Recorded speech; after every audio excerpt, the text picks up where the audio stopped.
Bonjour, avec vous Esma. On se retrouve aujourd'hui dans une nouvelle vidéo pour faire la différence entre un risque projet et un risque produit. Vous aurez sûrement des questions au niveau de l'examen STQB pour trier soit des risques projets, soit des risques produits. Du coup, on va voir ensemble c'est quoi. Comme ça, pendant l'examen, vous serez capable à distinguer entre un risque projet et un risque produit. Vous allez me dire, mais c'est quoi déjà un risque produit et un risque projet? Un risque produit, tout ce qui peut impacter la qualité du produit. Lorsque l'effet initial d'un problème potentiel est sur la qualité du produit, alors on parle de risque produit ou risque qualité. Il y a pas mal des exemples, les spécifications, un composant, un système ou un test puissent ne pas satisfaire les besoins de ses utilisateurs ou des parties prenantes. Parce qu'on dit les parties prenantes, c'est les clients ou les chefs de projet et tout ça. Lorsque les risques produits sont associés à des caractéristiques de qualité spécifiques d'un produit, et par exemple la fiabilité, la performance, l'utilisabilité, la sécurité, la maintenabilité, la compatibilité, la portabilité, les risques produits sont également appelés risques de qualité. On va citer quelques exemples. Le logiciel peut ne pas remplir les fonctions attendues selon la spécification. Le logiciel peut ne pas remplir les fonctions attendues selon les besoins de l'utilisateur, du client ou des parties prenantes. Une architecture système peut ne pas répondre de manière adéquate à certaines exigences non fonctionnelles.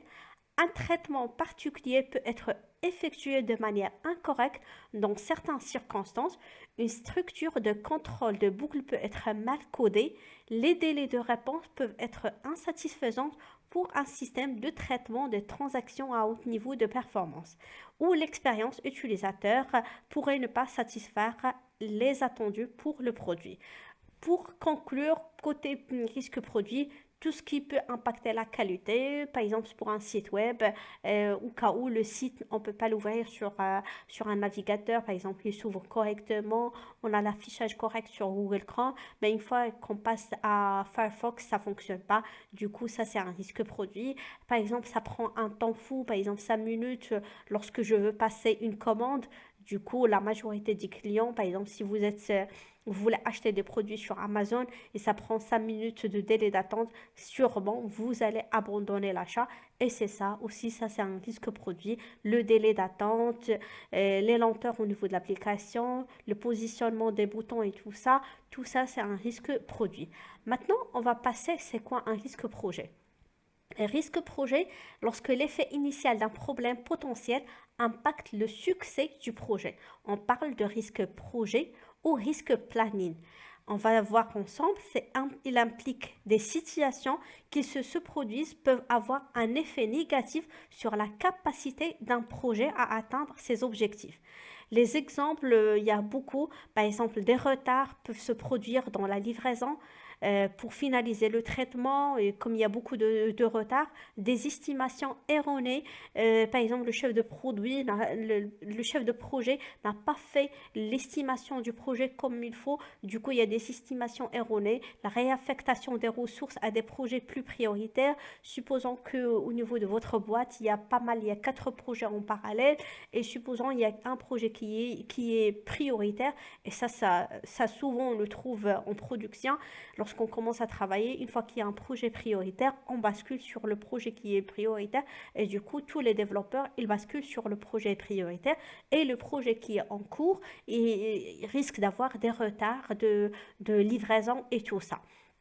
Du coup, tout ça aussi, la réaffectation des ressources sur d'autres projets peut impacter et ça, c'est un risque projet. Des changements tardifs peuvent entraîner un travail supplémentaire important. Ça se peut qu'on a trouvé qu'il y a un problème au niveau des exigences et du coup, on va effectuer un changement au niveau à la dernière minute. Du coup, ça va être un délai au niveau de développement, un délai au niveau de tests d'intégration, les tests de validation. Du coup, ça prend énormément du temps.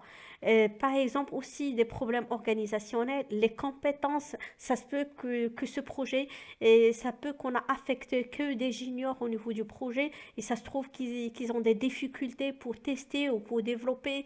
Du coup, normalement, une équipe doit être homogène avec des personnes qui ont de l'expérience, aussi avec des personnes juniors. Comme ça, on peut faire une montée de compétences à des personnes. Mais si ça se trouve qu'il y a un projet qui a que des juniors, on aura des problèmes au niveau de la rentabilité, au niveau du projet. Les utilisateurs, les personnes du métier ou les experts des domaines peuvent ne pas être disponibles en raison de priorités contradictoires. Ça se peut lorsque vous êtes bloqué, vous voulez par exemple demander de l'aide, les personnes qui vont vous répondre au niveau de ces questions, ils sont full-time sur un autre projet. Du coup, vous n'aurez pas la réponse et vous serez resté bloqué dans la tâche dont vous êtes. Du coup, il y a pas mal de choses qui rentrent dans les risques projets. Et l'environnement de test peut ne pas être prêt à temps.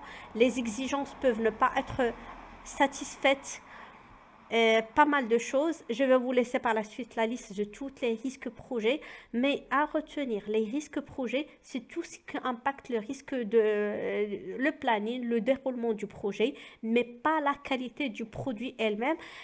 Par exemple, un retard, le coût du projet, par exemple, l'absence. Je trouve qu'on a un expert dans un métier au niveau de développement. Il se trouve que le développeur a eu un arrêt maladie de 2 mois. Du coup, ça, c'est un risque projet parce que ça va impacter la fonctionnalité sur laquelle elle est en train de développer.